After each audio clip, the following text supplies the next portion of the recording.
یہ ہیں سعودی کنگ سلمان بن عبدالعزیز۔ کیا لگتا ہے ہر سال ان کے ٹریولنگ اور سیکیورٹی ایکسپنس پر کتنا خرچہ آتا ہوگا؟ اس بات کا اندازہ آپ اسی چیز سے لگا لیں کہ جب یہ بادشاہ ٹریول کرتا ہے تو ان کے ساتھ سعودی ملٹری کے 800 ایجنٹس ہر وقت تیار رہتے ہیں۔ یہ انسان جب ٹریول کرتا ہے تو پوری دنیا کو پتہ لگ جاتا ہے کہ واقعی ہی کوئی بادشاہ ٹریول کر رہا ہے۔ کنگ سلمان کو دنیا کے کسی بھی کونے میں کسی بھی قسم کی تکلیف کا سامنا نہ کرنا پڑے، اسی لیے ان کے ساتھ درجنوں ایئر پلینز، ان کے اپنے سرونٹس، شیفز، فیملی ممبرز اور حتیٰ کہ کنگ سلمان کے پروٹوکول کی گاڑیاں بھی ان کے ساتھ ٹریول کرتی ہیں۔ چلیے جانتے ہیں سعودی کنگ کے ٹریولنگ کے کچھ ایسے راز جو سنتے ہی آپ کا دماغ بھی دھنگ رہ جائے گا۔ لیکن اس سے پہلے اگر آپ اس چینل پر نئے ہیں تو اس ویڈیو کو لائک کر کے چینل کو سبسکرائب کر دیجئے تاکہ ہماری نئی آنے والی ویڈیوز آپ تک پہنچتی رہیں۔ اب یہ بات بھی زیادہ پرانی نہیں ہے جب مارچ 2017 میں سعودی کنگ کا پرائیویٹ بوئنگ 747 انڈونیشیا میں 9 روزہ شاہانہ ٹور کے لیے لینڈ ہوا۔ اس ٹائم پر پوری دنیا کی نظریں صرف اور صرف اس شاہانہ ٹور پر تھیں، کیونکہ سعودی کنگ کا پچھلے 46 سالوں میں انڈونیشیا کا یہ پہلا سفر تھا اور یہ رائل ٹور پوری دنیا میں نیوز ہیڈ لائنز کا مرکز بن گیا، کیونکہ کنگ سلمان نے اس ٹور میں 10-20 نہیں بلکہ پورے 506 ٹن کا لگیج کیری کیا، جو تقریباً 5,06,000 کلو گرام بنتا ہے۔ اب اس لگیج میں ان کی 2 پرائیویٹ لیموزینز اور جہاز سے اترنے کے لیے ایک گولڈ پلیٹڈ ایسکیلیٹر بھی شامل تھا۔ یہ لگیج اسی ایئر کرافٹ میں نہیں آیا جس میں کنگ سلمان خود سوار تھے، بلکہ اس لگیج کے لیے اسپیشل 7 الگ الگ ایئر کرافٹس کو انڈونیشیا بھیجا گیا جو کنگ سلمان کے جہاز کے آگے پیچھے تھے۔ اور یہ بات یہاں ختم نہیں ہوتی، بلکہ کنگ سلمان کے ساتھ مزید 1500 لوگ سعودی عرب سے انڈونیشیا آئے تھے، جن کے لیے الگ سے 36 ایئر کرافٹس ارینج کیے گئے تھے۔ جس کارگو کمپنی نے یہ سارا کارگو سعودیہ سے انڈونیشیا ٹرانسفر کیا، ان کے مطابق انہوں نے اس سارے عمل میں 570 ورکرز کی مدد لی اور اتنے کم ٹائم میں یہ کارگو کنگ کے ساتھ ہی انڈونیشیا ٹرانسپورٹ کیا گیا۔ کنگ سلمان نے اپنے انڈونیشیا کے ٹور میں عیش و آرام کے سارے ریکارڈ سے توڑ ڈالے۔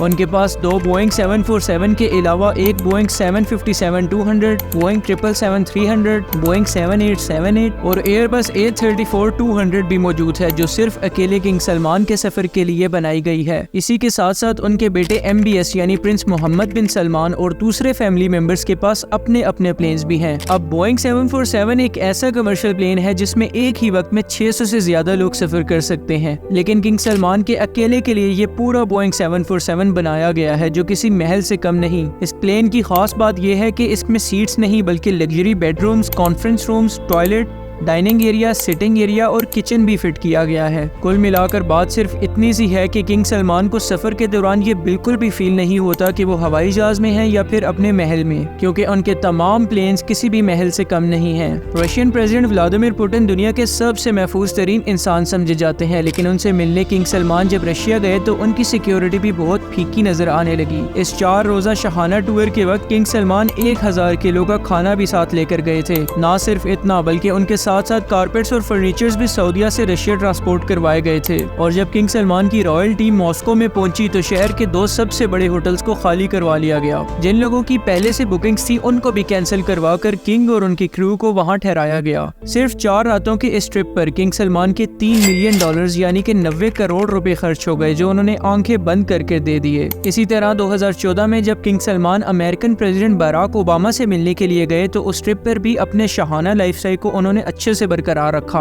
واشنگٹن ڈی سی کے مشہور 4 سیزن ہوٹل کے تمام 222 کمرے نہ صرف بک کر لیے گئے بلکہ پورے ہوٹل کو شاہی ٹچ بھی دیا گیا۔ کنگ سلمان کے واشنگٹن پہنچنے سے پہلے ہی 4 سیزن ہوٹل کو پورا گولڈن کر دیا گیا۔ سعودیہ سے خاص گولڈن سامان منگوایا گیا جس میں golden furniture, carpets, lamps, golden chairs اور حتیٰ کہ گولڈن بیڈ شیٹ بھی سعودیہ سے منگوائی گئی۔ ایون بات یہاں تک پہنچ گئی کہ ہوٹل کی پارکنگ میں بھی ریڈ کارپیٹنگ کروا دی گئی تاکہ کنگ سلمان کے پیر بھی زمین سے ٹچ نہ ہو پائیں۔ یہ کنگ سلمان کے شاہانہ لائف سٹائل کی کوئی پہلی مثال نہیں تھی۔ ان کے جاپان کے صرف 4 دن کے شاہانہ ٹور کے لیے بھی سعودی عرب سے 2 گولڈن ایسکیلیٹرز، 10 ایئر کرافٹس اور 100 لیموزین کارز بھی کنگ کے ساتھ جاپان گئی تھی۔ اور جاپان میں رہائش کے لیے کنگ اور ان کے پوری کریو کے لیے ٹوکیو کے سب سے بہترین ہوٹلز میں 1200 لگژری سویٹس بک کروا لیے گئے۔ اسی کے ساتھ ساتھ چند 5 سٹار ہوٹلز کو تو پورا ہی خالی کروا لیا گیا، کیونکہ ان میں صرف کنگ اور ان کی فیملی ممبرز کو ٹھہرایا گیا۔ ان کے علاوہ بھی کنگ سلمان کے شاہانہ لائف سٹائل کی ایسی کئی ساری اور مثالیں بھی ہیں۔ اگر آپ اس ویڈیو کا پارٹ 2 دیکھنا چاہتے ہیں تو مجھے نیچے کمنٹس میں ضرور بتائیے۔ ہوپفلی آج کی ویڈیو آپ کو پسند آئی ہوگی۔ ملتے ہیں اگلی ویڈیو میں، تب تک کے لیے اپنا خیال رکھیے۔